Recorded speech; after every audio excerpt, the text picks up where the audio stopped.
C'est un film signé d'Anne Fontaine. Charlotte Bottou va vous rappeler qui est cette personne-là. Et ça se passe... Alors, c'est un film qui n'est pas gay du tout. C'est un film inspiré de faits réels, bien sûr. Une histoire vraie. Anne Fontaine, c'est son 15e long métrage. Anne Fontaine, elle a à peu près exploré tous les genres au cinéma, si ce n'est le film d'action et le péplum. La fille de Monaco, Nettoyage à sec, Coco avant Chanel, Gemma Bovary avec Fabrice Lucchini. Cette fois-ci, une histoire vraie, peu connue. Nous sommes dans la Pologne de 1945 et une jeune interne de la Croix-Rouge, Madeleine Poliak, chargée alors de soigner les rescapés français, est appelée à l'aide par une jeune religieuse qui l'emmène dans un couvent où la jeune interne va découvrir que beaucoup de sœurs bénédictines sont alors enceintes. Enceintes pas par l'opération du Saint-Esprit, mais tombées enceintes suite au viol de soldats de l'armée russe. Alors, l'armée russe, après avoir été violée par les nazis. Exactement. Donc, le même couvent, les mêmes petites un sœurs. très bon climat. Donc les religieuses sont évidemment au début pétrifiées par l'aide que la jeune interne leur offre parce qu'elles veulent garder leur secret, que c'est la honte évidemment. Et puis finalement, suite à la mort de certaines d'entre elles en couche, elles vont finir par se faire aider. Donc le film raconte d'un côté la tragédie de ces sœurs bénédictines, c'est une vraie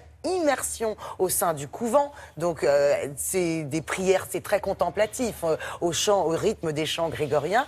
De l'autre, l'engagement de cette jeune interne qui brava les interdits puisqu'elle n'était pas censée s'occuper des Polonais mais des Français sur place. Et puis un film tout à fait d'actualité aujourd'hui puisqu'il est encore question du viol comme arme de guerre. C'est un très beau film, une histoire vraie. Est-ce que j'espère qu'un film comme ça fera des entrées? C'est bien qu'il ait été présenté à Sundance parce que c'est très rare que le festival de Robert Redford mette à l'honneur des films français. C'est plutôt des films américains indépendants. Ça fera peut-être pas beaucoup d'entrées, mais en tout cas, ça plaira aux cinéphiles. On a rencontré Anne Fontaine.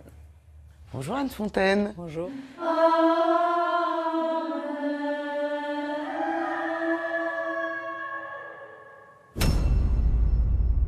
Un film français sélectionné à Sundance, c'est quand même pas courant. Ça n'a pas existé, je crois, depuis une quinzaine d'années. Et de voir la réaction du public, donc c'était dans une salle avec 1500 spectateurs qui se sont levés à la fin du film et qui sont restés en train d'applaudir pendant des longues minutes et qui étaient bouleversés. Ils ne savaient pas le sujet qu'ils allaient découvrir en fait. Le destin de ce couvent, la rencontre entre le monde laïque et le monde religieux, la façon dont l'espérance va quand même gagner sur le traumatisme, je crois que ça parle à tout le monde. Effectivement, les réactions, il y avait des hommes qui pleuraient, enfin, c'était très, très vibrant. Femme va mourir.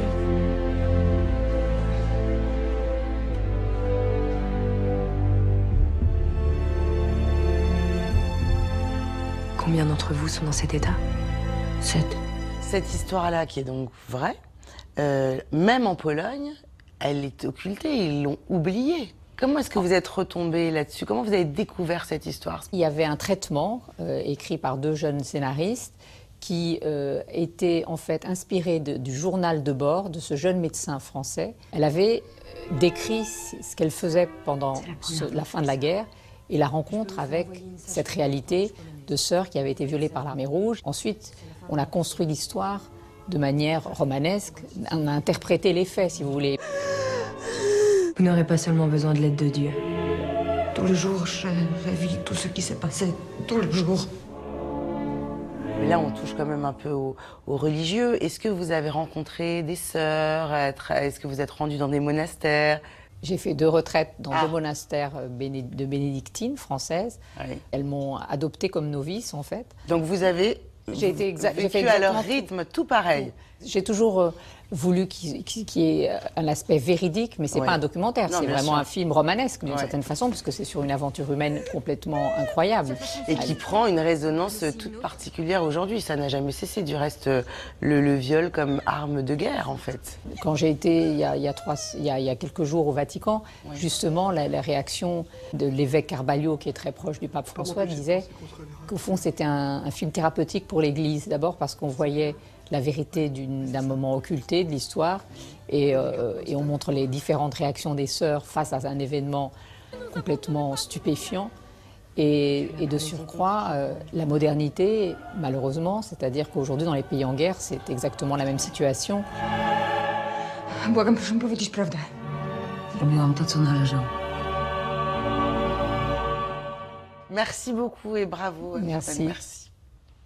Bon, attention, hein, c'est le grand écart avec les Tuches Ah oui. qui a fait plus d'1 million plus d'entrées d'1 en million l'espace de en quelques 4 jours. jours. Mais c'est aussi ça le Les cinéma. Tuches 2, absolument. Il Les deux. émane de ce film une lumière intérieure très communicative. Avec Voilà. la jeune Lou de l'âge. Lou de l'âge, ça sort ce mercredi. Merci beaucoup, Charlotte.